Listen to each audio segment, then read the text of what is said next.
और संचित कैसा है? बढ़िया कुणाल, तू बता। मैं बढ़िया। तो संचित कहते हैं आज क्या पढ़े फिर? यार एलएनडी की शुरुआत सिंगल रिस्पॉन्सिबिलिटी प्रिंसिपल से होती है। अब एलएनडी सीखने बैठे हैं तो सिंगल रिस्पॉन्सिबिलिटी पढ़ा दे।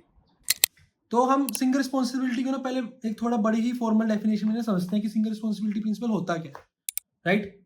तो सिंगल रिस्पॉन्सिबिलिटी हमारे पास क्या होता है कि हर एक क्लास, तो हमारे पास एक रिपोजिटरी में बहुत सारी क्लासेस होती हैं, राइट? और बहुत सारे फंक्शन होते हैं। तो सिंगल रिस्पॉन्सिबिलिटी प्रिंसिपल हमारा क्या बोलता है कि हर एक जो क्लास है ना, उसके पास सिर्फ एक रीजन होना चाहिए कि जब हम उसको चेंज कर रहे हैं, या फिर सिर्फ एक ही रीजन होना चाहिए जब उसके पास हम जा रहे हैं। ठीक है? नहीं समझ आया क्या अभी भी? थोड़ा बहुत। अरे कोई नहीं, हम एक इमेज से समझते हैं। कहते हैं तुझे शायद इमेज से ज्यादा अच्छे से समझ आएगा। ठीक है? तू यहाँ पर दो इमेज देख पा रहा है संचित? ठीक है? यहाँ पर हम सेकंड इमेज में हम क्या कर रहे हैं, तो देखेगा कि भाई थिंग्स आर वेरी मैसी है, राइट? कि कुछ चीजें इधर बिखरी पड़ी हैं, कोई चीजें इधर बिखरी पड़ी हैं, राइट? अगर कुछ हमें यहाँ पर ढूंढना भी पड़े तुझे कि कितना डिफिकल्ट नहीं होगा कि तुझे मान ले कि बुक देखनी है कि कोई है कि नहीं, तो तू कहते यहाँ पर जाके भी देख रहा है, यहाँ पर जाके भी देख रहा है। ठीक है? तो मतलब वेरी अनप्रोफेशनल एंड कहते हैं काफी हमें अनस्ट्रक्चर है यहाँ पर चीजें। ठीक है? वहीं तू फर्स्ट वाली इमेज में देखेगा तो things are very organise way. तू हमने क्या कर रखा है, फॉर एग्जाम्पल की तरह समझ कि हमने लो लेवल डिजाइन की बुक्स यहाँ रख रखी है, हाई लेवल डिजाइन की बुक्स हमने यहाँ रख रखी है, डीएससी की बुक्स हमने यहाँ रख रखी है। तो जब भी हमें कहते हैं कोई कोई चीज ढूंढनी है ना, कि मान लो कि मुझे देखना कि भाई मेरे पास सिस्टम डिजाइन की कौन कौन सी बुक्स है, तो मैं सीधा यहाँ पर जाके देखूंगा, मुझे ये वाला स्टैक चेक ही नहीं करना पड़ेगा, राइट? अभी भी समझ आया कि अभी भी ऐसे ही है? हाँ, इमेज से इतना तो समझ में आ गया कि इजी टू मेंटेन हो रहा है, क्योंकि दिख के मेरे को ये तो समझ में आ रहा है कि इजी टू मेंटेन तो होगा। बट मतलब कहीं पे मैं इंटरव्यू में होऊंगा या फिर मेरी को अगर अपनी कंपनी में अगर कोई प्रोजेक्ट दिया जाए तो फिर मैं ये प्रिंसिपल को अप्लाई कैसे करूँ? एक कोड के थ्रू भी अगर एग्जांपल दिखा देगा तो काफी हेल्पफुल होगा। ठीक है, कोई बात नहीं, कोड से समझ लेते हैं। ठीक है? कंपनी में दिखाने के लिए या फिर इंटरव्यू में करने के लिए। ठीक है? तो यहाँ पर हम देखते हैं, चलो एक कोड की हेल्प से। ठीक है?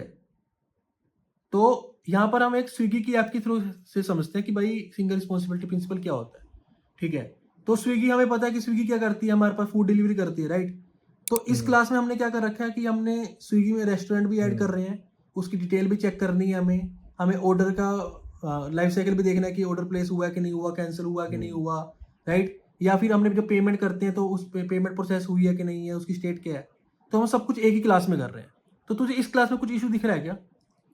Add restaurant, update restaurant, show restaurant details, नीचे प्लेस ऑर्डर, कैंसिल ऑर्डर और प्रोसेस पेमेंट।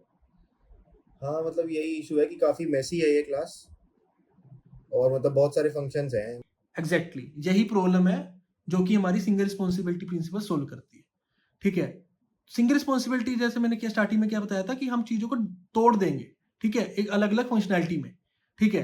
तो यही अब हम एक करेक्ट कोड पे देखेंगे तो हमने क्या कर रखा है कि हमने ऑर्डर रिलेटेड जो चीजें है ना, हमने उसका क्या बना दिया, ऑर्डर क्लास बना दिया।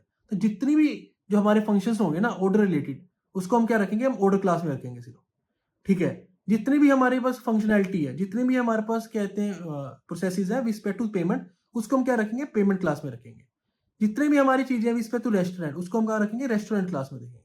इसकी वजह से क्या हुआ कि आपका जो कोड है ना, ठीक है, वो वेरी इजी टू रीड हो गया और वेरी इजी टू मेंटेन भी हो गया, राइट? तो जब भी आपको रेस्टोरेंट के रिस्पेक्ट टू चेंजेस करने पड़ेंगे तो आपको कभी ये देखना ही नहीं पड़ेगा कि भाई ऑर्डर में क्या चेंजेस कर रहे हैं, पेमेंट में क्या चेंजेस कर रहे हैं, क्योंकि आपकी जो क्लास है वो बड़ी इंडिपेंडेंट होगी है as come from the payment and the order both. समझ आ गया from code point of view? अच्छा। हाँ हाँ, एक बार रॉन्ग वाला कोड दिखा फिर से।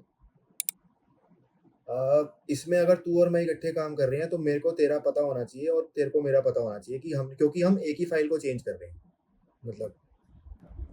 अच्छा एग्जैक्टली। ठीक है, और वहां पे तेरा, तू अपने चेंजेस कर रहा है और मैं अपने चेंजेस कर रहा हूँ और हमने सेपरेशन ऑफ कंसर्न्स करा हुआ है।